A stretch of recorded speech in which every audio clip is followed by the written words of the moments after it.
Hello everyone and welcome to another tutorial where I'm going to show you how to use Adobe Photoshop Express to create beautiful images for your Instagram. And by the way, Adobe Photoshop Express is absolutely free of cost. Yep, absolutely free. It is legal. You just have to have an account on Adobe and you are good to go. So today in this video, I'm going to show you how to edit a photo in Adobe Photoshop Express for Instagram. In order to do that, you have to do few things. Of course, you have filter option or preset, but I like to start with the cropping. And in Adobe Photoshop Express, you will be happy to know that you have already some preset ready. For instance, you have the Facebook profile cover, Facebook page cover, Facebook event cover, Facebook ad cover, and guess what? Instagram. So if I click it, it already did an amazing job making a square Instagram feed. Obviously, you don't have to because Instagram will allow you to post a complete image. But in order to be very professional and specific, I personally recommend everyone to crop a little bit. Now, what I don't like though here, because of the crop, I like the whole tree on my right hand side, but I like to have the part of the image, the complete tree on the left. So how I'm going to do that? So you can go back to free size and pull it just about there, and now it looks perfect. And now once you have your crop ready, right? Only thing you have to do is to go to the correction. Now in the correction, it will take some time.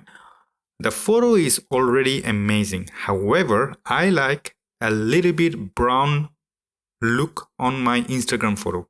So starting with some contrast. So I'm going to go to the black department and play with it a little bit.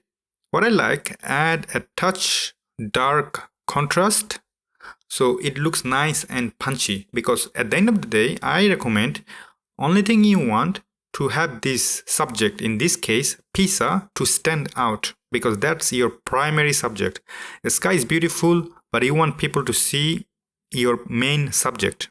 And now I'm going to go to the white department and see what is working. If I move forward, it's adding white. If I go backward, it's reducing it. But that's not a problem. If I reduce white, the pizza tower still looks pretty awesome. Now in the exposure, I'm going to add a little bit exposure, and that looks pretty awesome. Now once you're done, this is the fun part. Go to the temperature. In the temperature, I like my photo a little bit warm side. So I'm going to go to the warm, looks nice and warm. And in the tint, because the photo it looks a little bit red, pinkish, so I'm going to go backward to add some green so that it's nice and balanced.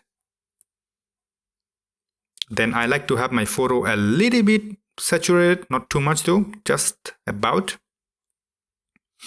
And then go to the effect department, add some clarity.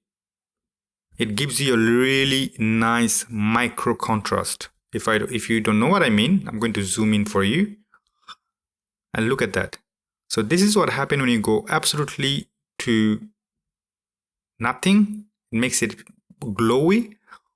Or if you go all the way up, it makes it nice and punchy. So I'm gonna stay in somewhere in the in between, right? Now here's another fun part. I like to add some fade because I like this beautiful film look. Now let's stop right before it gets completely white. So this looks just perfect. Now in the detail section, I don't need to do any kind of noise reduction. I don't need to add sharpening because it looks nice and sharp. In the split tone, this is another one of my favorite section. So I'm going to click highlight, go to the orange section in the hue, and then add saturation.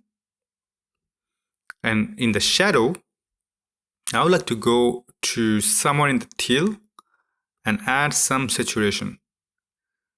And then finally, I'm going to add a blur right about there. Bring it as big as you can and make sure your main subject is right in the middle, because that's your main subject.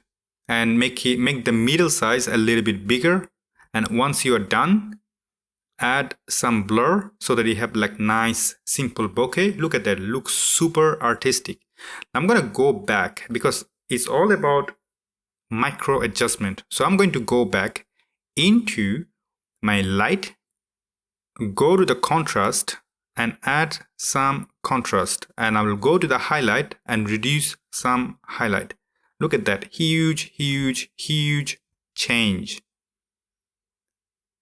And now you have a beautiful photo. I'm going to show you a before and after. So there's our previous photo and that's our new photo. Looks minimalist, simple, not too busy, and perfect for your Instagram.